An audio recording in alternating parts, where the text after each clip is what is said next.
인양을 물론 하루라도 빨리 하고 싶죠. 해야죠. 빨리 하루라도 빨리 했어야 됐죠. 예. 했어야 됐는데 이제 이렇게 박근혜 전 대통령이 탄핵되고 나서 얼마 안 있다가 세월호 인양 얘기가 급부상했거든요. 그렇죠. 이 대단히 정치적인 아하. 거 아니냐라고 보고 있는 것이고요. 충분히 가죠. 그렇습니다. 충분히 그 전에도 얼마든지 할 수 있었던 것을 안 하고 있었던 것은 아니냐라는 비판적 의혹 제기도 나오는 것이 사실입니다. 미수습자 가족들은 정말 팽목항에서 하루라도 어머님들께서 잠을 제대로 주무셨겠습니까? 예. 그래서 제가 보기에는 이렇게 뭐 쉽게라고 얘기하면 전문가들이 굉장히 비판적으로 보시겠지만 사흘 동안 이렇게 좋은 날씨가 3년간 단 하루도 없었다는 건가라는 의혹 제기도 할 수 있을 만큼 예. 대단히 급격하게 급진적으로 진행이 되는 거 아닌가 이런 생각도 좀 듭니다. 예. 오늘 아침 팽목항에 7시에 도착을 한 가족들이 동거차도로 올라가서 동거차도에 도착한 시간이 오전 9시 30분경이고요. 그때부터 이제 작업하는 바지선들을 쭉 보고 있었는데요. 가족들에게 저희가 이제 질문을 좀 했어요. 지금 심경이 어떠시냐 그랬더니 아무 말도 하고 싶지 않고 우리는 빨리 미수습자 가족이 우선이다. 미수습자가 우선이다. 그리고 제일 중요한 것은 세월호가 선체가 올려지면 그것으로 다 끝나는 것이 아니라 그때부터 제대로 된 진상규명의 시작이죠. 돼야 이제. 되는 것이다. 시작이라는 얘기를 또 세월 가족들은 제일 싫어해요. 이제 다시 시작이다라는. 그러니까요. 지금 오늘 제일 많이 나온 얘기가 시계가 다시 2014년 4월 16일로 돌아간 것이다. 그때부터 지금 다시 시작을 하는 것이다. 이제 이런 얘기들을 하는데요. 특히 이제 어떤 것이 떨어져 있을지 모르기 때문에 미수습자와 관련된 증거 혹은 자료들을 찾기 위해서는 주변을 다 수색을 꼼꼼하게 해야 된다. 이런 얘기도 지금 나오고 있습니다. 예. 양 변호사님, 방금 장윤선 기자도 말씀했지만 정치권에서 무슨 결정적인 특히 이 정권에 불리한 일이 있으면 꼭 연예인들이 마약을 해요. 그러게요. 예. 그리고 이제 그것이 그때 당시에는 우연의 일치인지 봤더니 나중에 세월이 지나서 보면 일정하게 정략적으로 조작된. 그렇죠. 기획인 것 같은. 기획된. 예. 예? 그런 일들이 벌어지고 있죠. 그런 사실. 일이 아니기를 바라면서도 꼭 이 시기에 세월호가 떠오르는데 이미 오래전서부터 이미 들어올릴 수 있었던 거 아니냐. 안 하고 있었던 거 아니냐. 그러니까 이게 아주 저는 진짜 고의로 안 했다라고까지 믿고 싶지는 않습니다만은 최선을 다하지 않았던 거는 좀 확실해 보여요. 상황 자체가. 예. 오늘 이제 배가 이제 1m가량 떴다라는 게 이렇게 큰 의미가 아닌 걸로 생각할 수도 있지만 사실 세월호가 왼쪽으로 이렇게 기울어진 상태로 바닥에 딱 붙어 있었거든요. 거의 수직으로 박혀 있었거든요. 그렇기 때문에 이거를 수평을 맞춰서 1m 올린다는 건 엄청난 일이고. 근데 그럼 애초에 왜 이걸 못했을까? 추진했던 그간의 경과를 보면 처음에 인양을 하려고 했었을 때는 우리가 흔히 바깥에서 보는 기중기 같은 거 있잖아요. 허공에서 높이 매달아서 줄줄쭉 내려가지고 매달아서 끌어올리려고 하는 거. 그걸 이제 섬 밑쪽부터 끌어올리다 보니까 줄도 끊어지고 여러 번 사고도 있었지 않습니까? 애초에 방법 자체가 좀 부실해 보였어요. 그래서 마지못해 지난해 가을쯤에 그걸 결국 포기를 하고 지금 오늘 시도한 것처럼 이제 배에서 직접적으로 케이블을 내려서 밑에 빔 깔고 거기 66개 케이블 연결해서 들어올리는 작업을 했는데 그걸 왜 이제야 하냐고요. 왜 이제야. 그리고 이게 처음에 애초에 지금 하고 있는 곳을 선정하는 이런 문제 같은 경우도 다른 것보다 저는 국가적인 어떤 사업을 할 때 요즘도 아시죠? 가장 큰 기준이 뭔지. 제일 싼데. 제일 싼데. 그냥 하도급 주는 방식으로 해가지고 제일 싼 데를 찾다 보니까 지금 검증이 안 된 거를 선정을 했던 것도 이유가 있지 않을까. 그러니까 그런 여러 가지 것들이 겹쳐서 저는 고의라고 보진 않는데 열심히 최선을 다해서 하려고 하진 않았다. 그런 흔적은 잘 안 보인다. 그렇게 안 보인다. 그리고 말씀하신 것처럼 하필이면 대통령 탄핵되는 이 시점이 되니까 부랴부랴 나서는 것 같은 인상을 지울 수가 없잖아요. 왜 이렇게 자꾸 국민들로 하여금 못 믿게 만드냐고요. 차 교수님. 네. 팽목항 다녀와 보셨어요? 저는 못 가봤습니다. 네. 부산에서 가려면 좀 멀어요, 멀기는. 아니, 저는 집이 서울입니다만. 실제로 저희는 몇 개월에 한 번씩 가는데, 이제 같이 갈 분들 해갖고, 개인적으로는 도저히 엄두가 못 나요. 그리고 지금 가면, 다운이 엄마, 은하 엄마가 지금도, 엄마 아빠가 지금도 계시거든요. 말도 못해요. 그러니까 좀 어떻게 세월호 좀 빨리 인양시켜줘라. 그런데 이게 상하이 셀비지라고 하는 상하이 회사가 또 들어왔어요? 그렇죠. 사실은 지금 왜 이렇게 오랫동안 지금 이렇게 제대로 인양을 못했냐 부분은 아마 상하이 CLBG라는 회사 자체를 이 선정했을 때부터 뭐 잘못된 것이 아니냐는 생각입니다. 소위 말 첫 단추가 잘못 깬 거죠. 예. 이 정부가 예전 가격으로 이 했을 때 한 2천억 정도를 생각했던 모양이에요.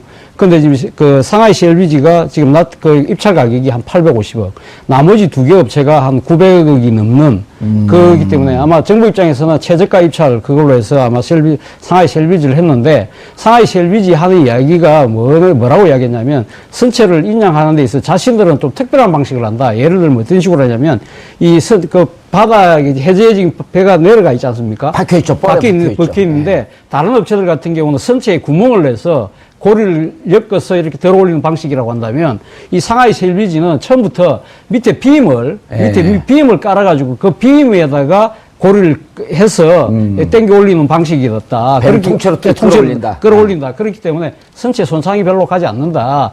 그리고 시기도, 그러니까 그 인양하는 기간 자체도 상당히 상하이 CLBG는 한 1년 2개월이면 충분히 할 수 있다. 다른 업체들보다 한 6개월 정도 빠르다. 그 두 가지 때문에 이제 지금 정부가 이 선택을 했다는 것이 이 해수부의 당시 발표였거든요. 근데 이 시뮬레이션 결과 자신들이 했을 때는 11개 정도 빔을 박으면 된다고 생각했던 것 같아요. 근데 실제 해보니까 그걸로 안 된다는 거죠. 들어 올려 보니까 이 그 뒤에 선미 쪽에 화물칸이 있는데 그 균형이 안 잡히고 자꾸 그러니까 무게 중심 때문에 안 된 거죠.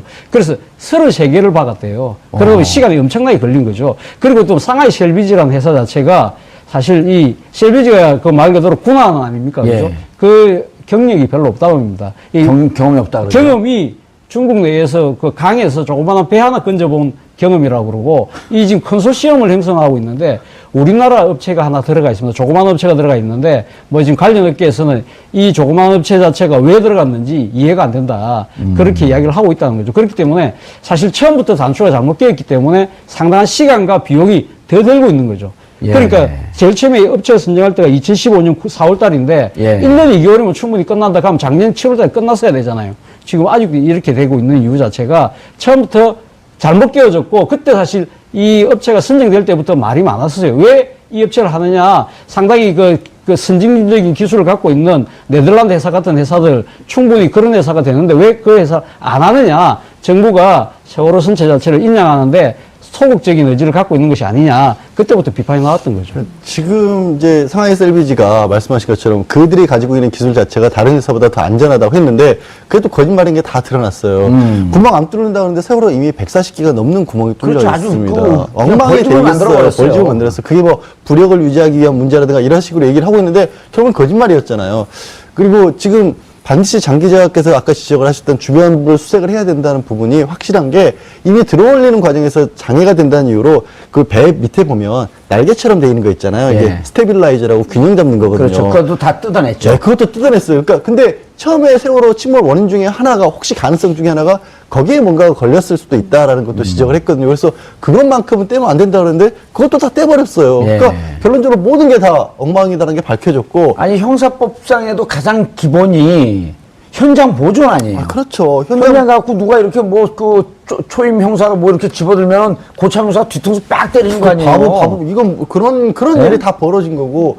그런데 지금 800억 가지고 이것도 안심이 아닌 게 결국에는 상하이 CLBG도 처음에 돈을 적게 받다 보니까 이 중간에서 자금 회전이 안 돼가지고 200억 정도를 더 우리 정부에 빨리 선급금으로 달라 그러는 거예요. 그럼 선급금 주고 나면 그러면 그거라도 뭐 회수는 되냐, 이게 믿을 수 있냐. 정부에서 보험 들어놨으니까 그거는 걱정하지 말라. 이런 얘기는 하고 있는 거예요. 지금 우리가 어마어마한 돈이죠. 800억도 하지만 오늘 아침 호소문에 이 부모들이 뭐라 그러냐면 제발 부모의 마음으로 돌아가 달라. 사실 1070일이 지나면서 저도 게을러졌고 많은 분들도 너무 아파서라도 있고 싶어 하지만 그분들은 그 자리에 머물러 있잖아요. 아까 처음에 말씀하신 것처럼. 그 부모의 마음을 헤아렸더라면 800억이냐 900억이냐 가지고 그것 따져서 제대로 검증도 안 하고 일을 덜컥 맡겼겠어요? 그러니까 정말 잘못한 일이죠, 처음부터. 시당초 박근혜 정부 이제 초반에 이제 세월호 참사가 있었던 건데 이 사고 자체를 없는 것으로 혹은 정치적으로 그냥 국민들이 없었던 것으로 그렇지만 국민들은 세월호를 계기로 해서 많은 지적을 했던 것이 바로 국가란 무엇인가. 라는 논쟁 아니었습니까? 그 유시민 책 광고해주네, 벼랑하네. 아, 그런가요? 그러니까 이제 이게 나라냐, 국가란 무엇인가, 네. 이런 논쟁이 계속 오다가 이번에 촛불 집회에서까지도 그 논쟁이 지금까지 이어지고 있는 것이거든요. 그러니까 그 박근혜 정부에서는 의도적으로 폄훼하고 없는 사건으로 만들려고 했지만 세월호 가족들이 끊임없이 이 문제에 대해서 정말 질서 있게 싸웠기 때문에 오늘날까지 진실 규명을 위한 노력이 계속 갈 수밖에 없는 거다. 이런 생각이 저는 좀 듭니다. 예. 차 교수님, 네. 이게 이제 보면은 지금 박근혜 대통령, 많은 분들이 이제 그런 얘기들을 하는데 박근혜 대통령의 탄핵의 시작과 끝이 결국은 세월호가 있었다. 그렇죠. 예. 그러니까 2014년 4월 16일 그 세월호 참사가 터지고 정부에서는 가리려고 급급했고 문화예술인들은 이것을 알리려고 하면서 문화예술인들 블랙리스트라고 하는 게 나왔고 그렇죠. 블랙리스트에 대한 저항을 하니까 문체부 고위공무원들 강제 해임하면서 예. 직권남용으로 지금 그 김기춘 그다음에 조윤선 이분들이 이제 감옥에 들어가 있고 그럼 뭔가 가리려고 했단 말이에요, 계속. 이거 우리가 정말 그 무능하게 대응을 못해서 참사가 났는데 잘못했습니다. 그리고 빨리 진실을 밝히겠습니다. 이르기에는 뭔가 석연치 않은 구석이 있었다? 라고 하는 의혹을 계속 가질 수밖에 그렇죠. 없었던 거 아닌가요? 제가 기억으로 작년 연말로 기억하는데 SBS 그것이 알고 싶다 해서 지금 세월호 주로 다른 광고들을 아니 그것이 알고 싶다 TBS에서 그것이 알고 싶다.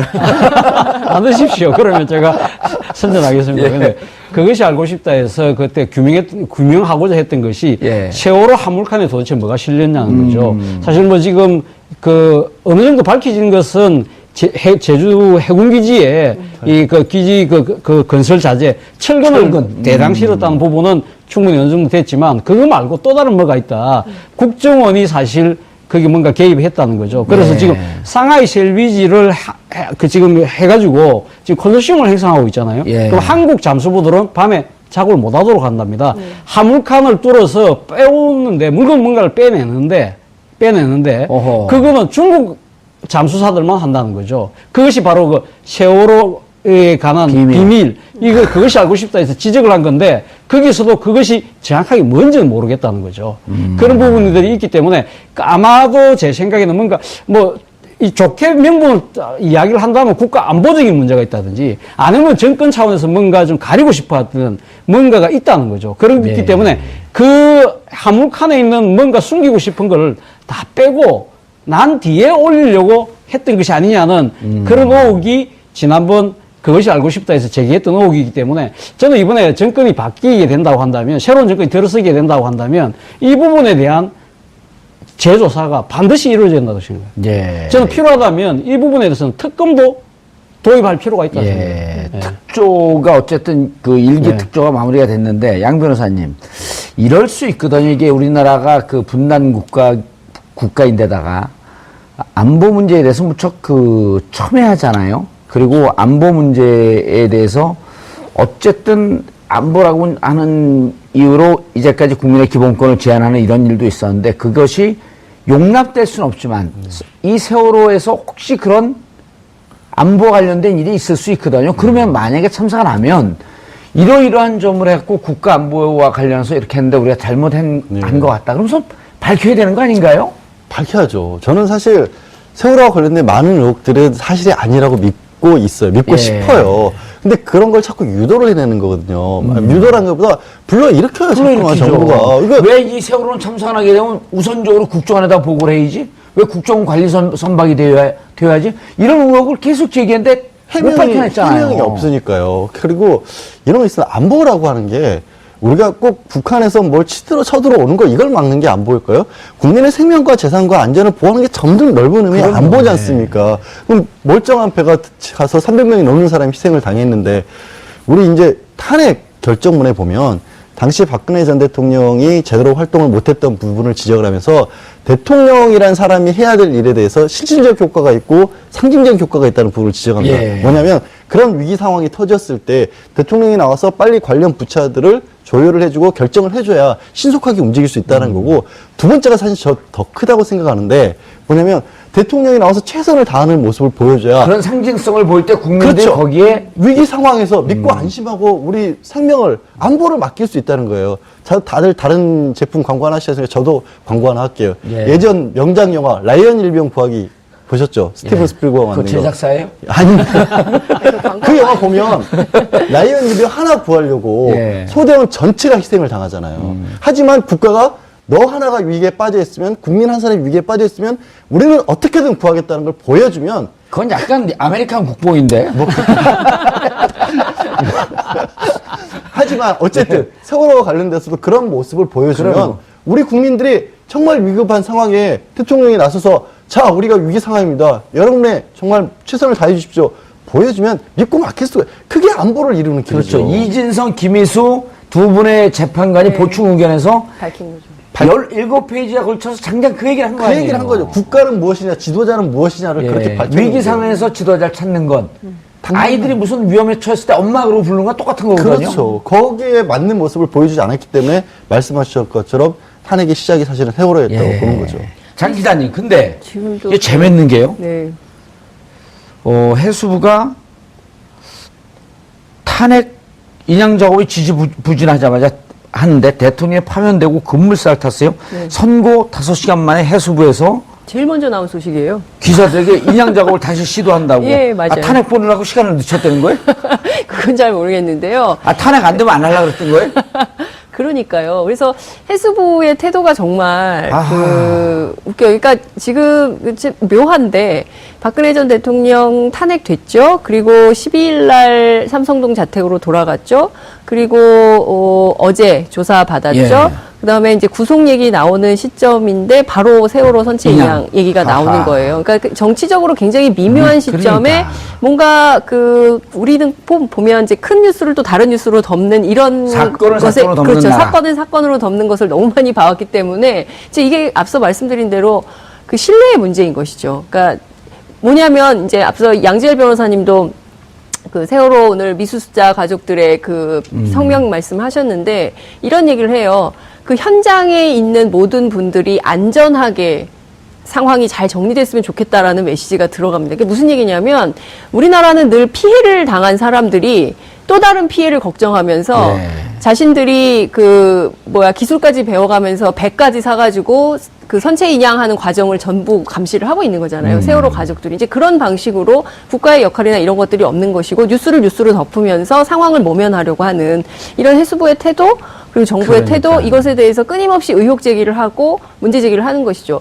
박근혜 전 대통령이 지금 이 순간까지도 세월호 7시간 뭐 했는지 아직도 안 밝히고 있어요. 예, 아무것도 안 했으니까요. 아니 아무것도 안 했으면 난 아무것도 안 했다라고 얘기를 해야 되는 것이죠. 이제는. 그럼 뭔가 했으니까요. 그럼 뭘 했다고 얘기를 해야죠. 예. 제가 해수부 출입 기자한테 들은 이야기인데 예. 그렇게 탄핵이 기각되지 않고 인용이 됐지 않습니까? 된 날 그렇게 급하게 서두르는 이유는 정부 조직법 때문에 해수부 공무원들이 바짝 긴장했다는 거죠. 이 어차피 그러면 조기 선거에 의해서 새로운 정권이 들었으면 이번 그 세월호 특조위 구성하고 할 때 그 해수부가 상당히 소극적이고 어떻게 때는 방해까지 하는 그런 부분들이 있지 않습니까? 예. 그리고 또 지금 이 세월호 선체 인양 부분도 상당히 해방부죠, 해방부. 상당히 그런 이 지금 소극적인 태도들 이런 부분에 대해서 상당히 이제 많이 질타를 받고 있지 않습니까? 그래서 이번에 조기 대선이 된다고 한다면 정권이 교체될 가능성이 높다. 그러면 2008년과 같은 또 꼴이 날 수 있다. 2008년에 어떤 일이 있었습니까? 그때 작은 정부 한다면서 MB가 이명박 당시 대통령이 해수부를 해체해버렸지 않습니까? 그렇죠. 그렇기 때문에 이번에 새로 들어선 정부도 이번에 잘하면 해양수산부를 없앨 가능성이 있다. 그렇기 때문에 우리 조직이 살아남아야 된다. 그렇기 때문에 지금 분발하자. 그런 이야기들이 돌았다고 합니다. 그러니까 그 세월호 선체의 비밀이 없다고 할지라도 만에 하나 100만 번 양보해서 없다고 할지라도 지금 국가 공무원이라는 사람들이 그러한 꼼수를 쓰고 그러한 잔머리를 굴려야 될 때예요? 사실 그래서는 안 되죠. 잘못했죠? 저는 전한 것밖에 없는데. 아니, 그런데 이제 또 지금 양 변호사님 보면 해수부는 그렇게 이제 4월 초에 확실히 인양을 하겠다 이렇게 발표하는데 또 인양 추진단은 그렇게 쉽게 되는 거 아니다, 이게. 그렇죠. 그러니까 그럼 누구 말을 믿어야 되는 거예요, 그러면은? 그렇게 쉽게 될 일이었으면 왜 이렇게까지 오래 걸렸겠어요? 1071기 넘도록. 그리고 이제 해수부에서는 오늘도 그랬어요. 시험 인양 성공을 했습니다, 다행히. 성공을 하면 바로 본인양이라도 들어갈 수 있다고 했는데, 문제는 세월호를 꺼내는데 가장 우려하는 무서운 게 지금 진도역이 그 바깥의 파도도 문제지만 조류가 가장 빠른 데잖아요. 제일 센 데죠. 제일 센 데지 않습니까? 그게 소적이라고 이제 썰물과 민물하고 겹쳐하는 게 그건 음력으로 따져야 되지 않습니까? 예. 보름꼴로 한 번씩 돌아오는데 19일 정도에 한 번 있었고 이제 오늘 23일이지 않습니까? 예. 끝날 때예요, 오늘은. 그러니까 지금 오늘 시간 정도의 시험 양을 해가지고는 위에까지 끌어올리기도 조금 무리스러울 수도 있고. 다시 이제 조류가 그 휩싸이는 그 예, 때가 오는 거니까. 그럼 이제 보름을 결국 기다려야 되니까. 왜냐면 이게 인양을 해놓은 다음에 다시 이제 반잠수정으로 옮기는 것도 큰 일이고 거기서부터 이 큰 배를 팽목항이 아니죠. 목포까지 가져오는 목포 것도 신항까지, 예. 가져오는 것도 한 5일은 걸리니까 이게 단순히 한 번 들어올린다고 해서 끝나는 일이 아니거든요. 그 제가 말씀드리고 싶은 거는 해수부에서 왜 자신도 없고 실제로는 가능성도 낮은 얘기들을 자꾸 안심이라도 시키듯이 마치 정말 당장 이 여태 일 안 하는 것 같이 하다가 정치적 행위를 하는 하는 것처럼 거예요. 하면 그 바람에 가족들은 그런 발표가 한 번 날 때마다 진짜 심장이 덜컥덜컥 내려가지고 이제 볼 수 있겠구나 싶어가 또 보름이 늦춰져요. 이게 확실한 걸 확실하다고 얘기를 해줘야 불신이 안 생기죠. 만약 네. 그 차재현 교수님 말씀하신 대로 해양수산부가 조직보존. 조직보존 차원에서 이런 식으로 농간이라는 표현 써도 됩니까? 이런 식으로 하는 거라면 그거는 진짜 용서받기 어려운 행태일 것 같습니다. 그러니까 네. 그 차 교수님 그 세월호